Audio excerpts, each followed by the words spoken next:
Option 3. Sell to an investor for cash. The seller sells the property to an investor for cash.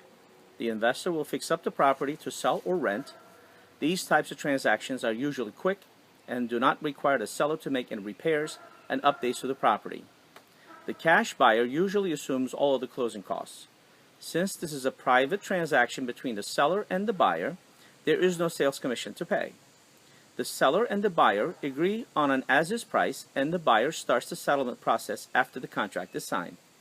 The entire process may take 30 days, and the seller receives the agreed-upon price at the settlement.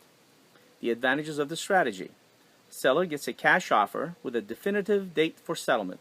There is no question on whether the buyer will be able to qualify for a mortgage. Usually there is no appraisal and no request for repairs or updates. There is no request for closing help or settlement fees, no sales commissions to pay from the proceeds. Seller receives the agreed upon amount at the settlement. The seller gets the cash to deploy it any way they wish.